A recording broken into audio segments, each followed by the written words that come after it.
E aí, meus caros, vídeo do iProf, hoje um resumão para você que vai fazer a prova do Enem daqui a pouco e tá viajando na maionese, não sabe quase nada de química ou até sabe, vai te ajudar também a dar uma relembrada. Essa videoaula vai ser bem corrida mesmo, só passando por alto para você pelo menos ter uma noção para chutar lá na hora.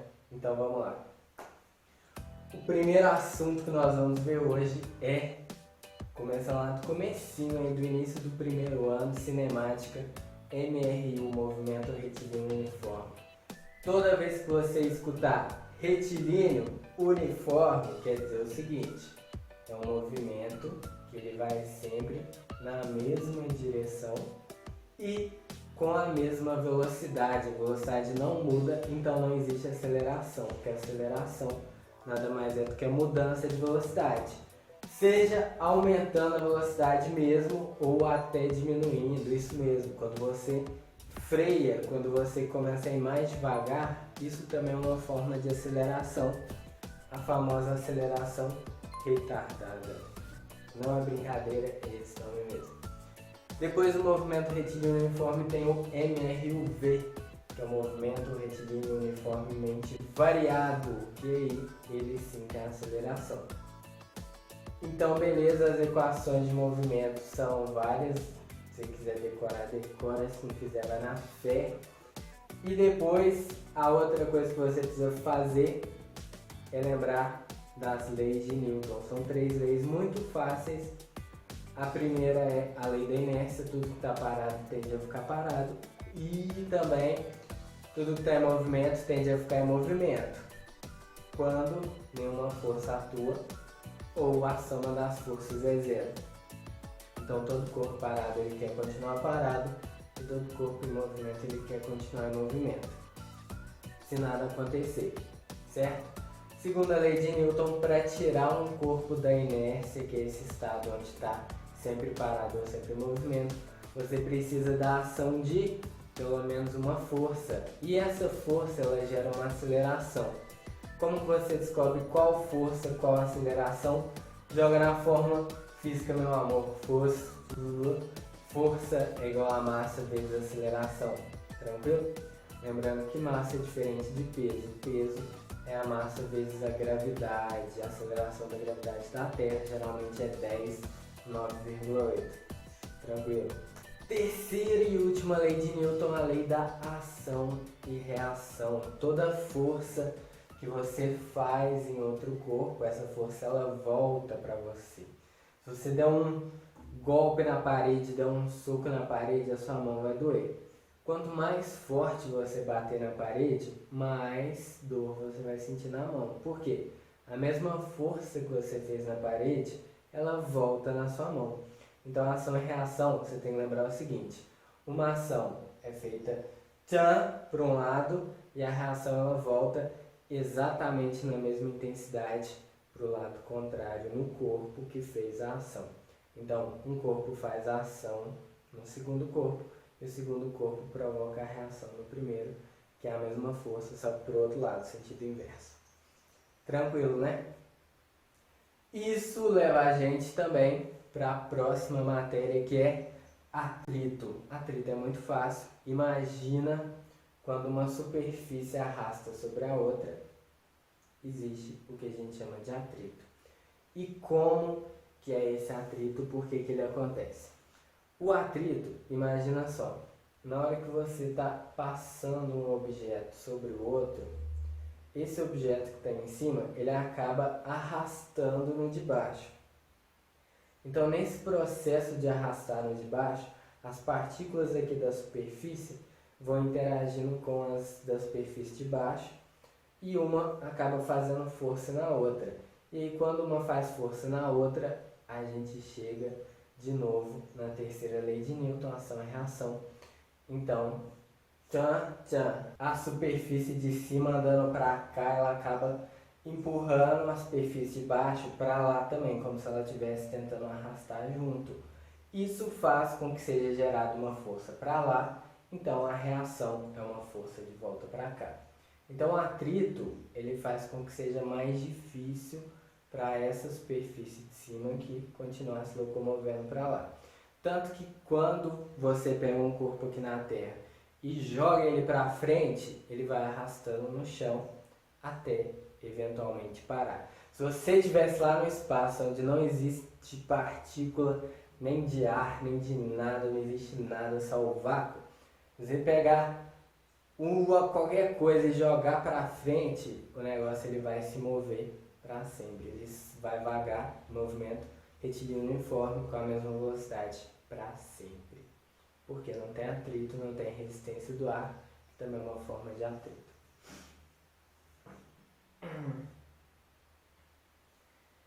Mas o atrito ele não acontece só no sentido contrário ao movimento. Você tem que analisar a situação. Por quê? Por exemplo, quando a gente anda, o que você faz? Você empurra com a sua perna na diagonal para trás, mas o seu corpo vai para frente. Por quê? Se você empurrar o chão assim, o chão te empurra assim. Quando o carro está andando, o pneu dele gira para trás e o carro vai para frente. Por quê? O atrito possibilita alguns movimentos. Se ele não existisse, a gente, por exemplo, não ia conseguir andar. Imagina você num lago de gelo deslizando, tentando andar, não consegue sair do lugar. Só conseguiria se tivesse atrito. Próximo assunto é muito fácil, só você lembrar um pouquinho de hidrostática. Densidade tem a ver com o tanto de massa que existe no volume. Então, por exemplo, se você pensar no ferro e no isopor, o isopor ele é muito mais leve do que o ferro, a densidade dele é muito menor do que a do ferro. Outra coisa de hidrostática que é extremamente simples é a questão dos vasos condutores, eu esqueci o nome certinho, foda-se. Mas é o seguinte, imagina que você tem um monte de tubo que está conectado e eles estão cheios de água. O que vai acontecer? Não interessa se o tubo é para frente, para trás, virado, dá a volta, cobrinha, qualquer coisa. O nível de água, de líquido, de fluido vai ser sempre na mesma altura, certo? E só isso. Segundo ano, tem 3 coisas para você lembrar. A parte de temperatura, de ondas e a de ótica, formação de imagens. Não vou explicar tudo porque nem dá tempo, mas temperatura é a medida da energia cinética das moléculas. Aproveitando, já vou explicar o que é energia cinética e o que é energia do movimento. Tudo que está em movimento tem uma energia que a gente chama de energia cinética. Essa energia cinética ela pode ser convertida em qualquer outra energia, da mesma forma que qualquer energia pode ser convertida em energia cinética. Lembrando do princípio fundamental que é nada se cria, nada se destrói, tudo se transforma. Então toda energia do universo ela é sempre a mesma, ela só fica se transformando. O tipo de energia que você pode lembrar é energia cinética, que eu já falei, energia térmica, energia potencial gravitacional, que é quando uma coisa está no alto, por mais que ela esteja parada, se ela está no alto ela tem um potencial ali, qualquer coisa ela cai e ganha velocidade. Energia potencial elástica, quando você está com uma mola esticada ou comprimida, ou um elástico comprimido esticado. Isso é uma energia ali que está pronta para explodir, para acontecer. Outro tipo de energia, energia elétrica, lógico, que você precisa para ver esse vídeo. Elétrica, que funciona mais ou menos igual uma usina nuclear. E já adiantando uma coisa que pode cair, que é muito comum em questões, é o padrão de uma usina elétrica, como é que funciona. As hidrelétricas aqui do Brasil, por exemplo, elas funcionam da seguinte forma. Você faz uma barragem e deixa a água acumular. À medida que a água vai acumulando, ela vai subindo de altura. Você cria uma lagoa extremamente alta. E aí na hora que você abre uma comporta, alguma coisa nessa barragem, essa água ela desce. E à medida que ela desce, a energia potencial que ela tinha, porque estava no alto, vai virando energia cinética, energia do movimento, até que essa água ela bate no gerador e faz ele se mover. Esse movimento ele é transformado em energia elétrica a partir da eletrodinâmica. Você tem ali ímãs e tal, que criam um campo magnético que quando interage com uma bobina, vai e cria uma corrente elétrica nessa bobina. Uma usina termoelétrica, ela funciona na base de esquentar água, isso mesmo, você coloca um negócio lá cheio de água, esquenta a água, ela vira vapor, esse vapor sai correndo pelos tubos assim, tchan, tchan, tchan, e passa na turbina e gira ela da mesma forma que a água gira quando desce escorregando na usina hidrelétrica. Muito fácil, né?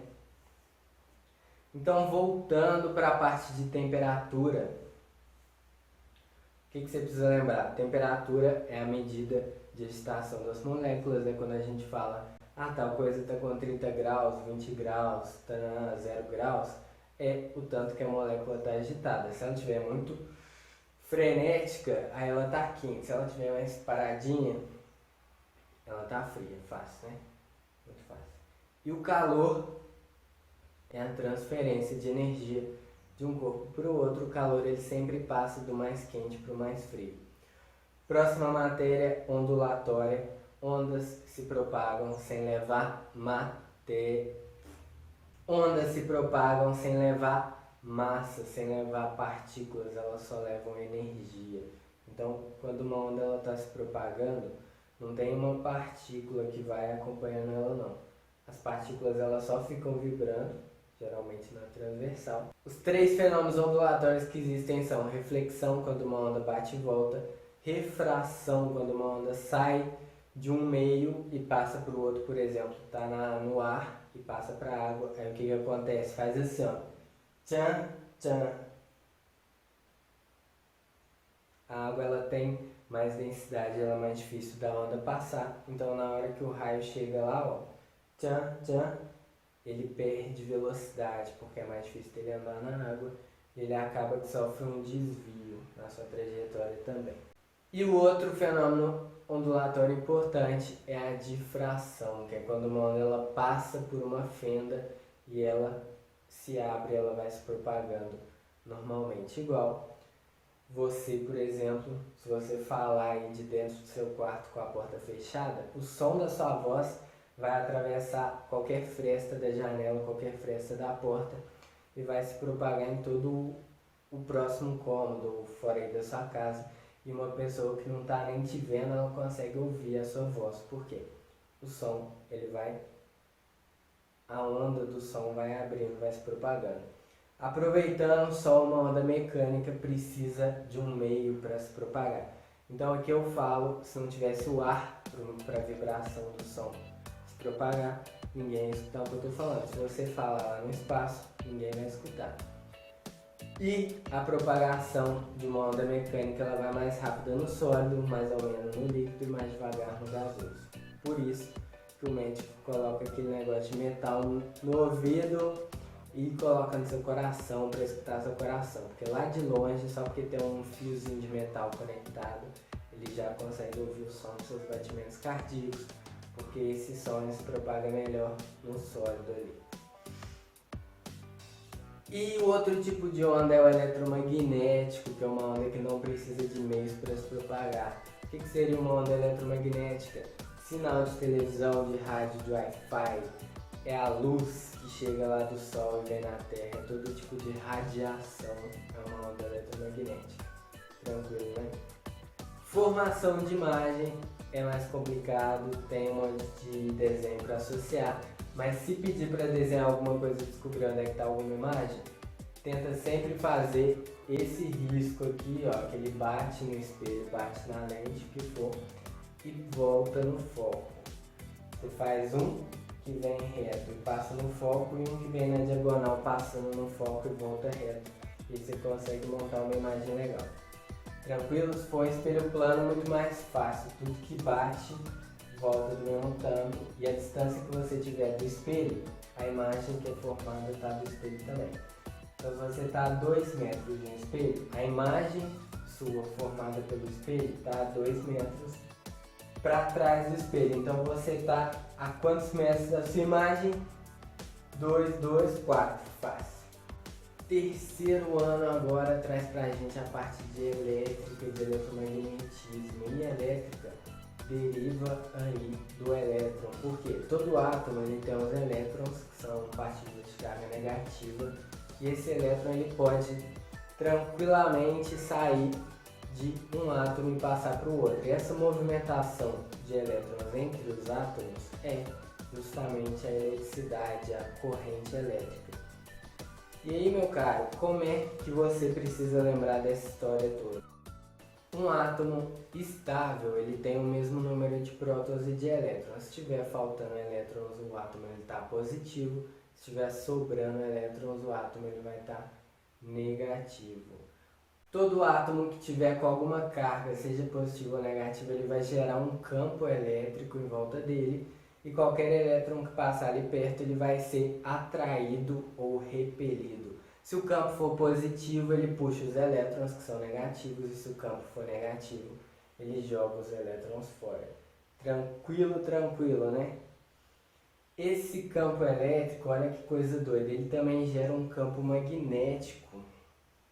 No terceiro ano a gente aprende que um fenômeno elétrico ele está relacionado com os fenômenos magnéticos também. Para acabar de uma vez por todas, tem a parte de circuitos elétricos. O circuito elétrico geralmente ele tem esse desenho aqui. Você vai ver esse padrão de dois riscos que tem a ver com o gerador, pode ser uma bateria, qualquer coisa, é o que dá a energia para o circuito. O circuito ele funciona da seguinte maneira: você tem duas formas de interpretar de onde que a energia sai e para onde que a energia chega. O jeito certo de olhar é: os elétrons saem da parte negativa e chegam na parte positiva, que é o risquinho maior, e a negativa é o risquinho menor. Isso é chamado corrente real. Mas a corrente convencional, que a que geralmente usa, é como se os elétrons saíssem da parte positiva para chegar na parte negativa. Geralmente olha por essa. Se perguntar alguma coisa disso, você já sabe. A outra coisa que cai muito em circuito é resistores. São esses negocinhos aqui. Resistores nada mais são do que instrumentos para pegar essa energia que está passando e transformar em outra coisa. Por exemplo, o chuveiro, ele é um metalzinho que é um resistor. Na hora que a corrente elétrica passa, ele gasta essa corrente elétrica esquentando. Então, essa corrente elétrica vira energia térmica, esquenta o resistor. Todo resistor, ele gasta a energia que está passando nele, transformando ou em calor ou em luz, muitas vezes nos dois. E ele também é um negócio que dificulta a passagem de corrente. Então, se tiver dois caminhos para a corrente passar, ela vai sempre preferir no que a resistência é menor, no que não tem resistor ou que o resistor é mais fraco. Para associar resistores, tem duas formas, em série ou em paralelo. Tem algumas formulinhas para decorar, mas a em série é quando tem um resistor do lado do outro, no mesmo fio, no mesmo caminho. Em paralelo é quando tem dois caminhos ou mais diferentes e a corrente pode escolher e pode se dividir entre eles. A outra associação que pode aparecer é a de capacitores, que as fórmulas parecem com a de resistor, só que algumas é ao contrário. E o que é o negócio capacitor? Ele é um instrumento que ele pega a energia e armazena para soltar de uma vez. Então ele vai acumulando energia dentro dele e do nada ele solta. Certinho? Espero que tenha ajudado, espero que dê para você fazer ou chutar bem. E se vira lá na hora. Falou!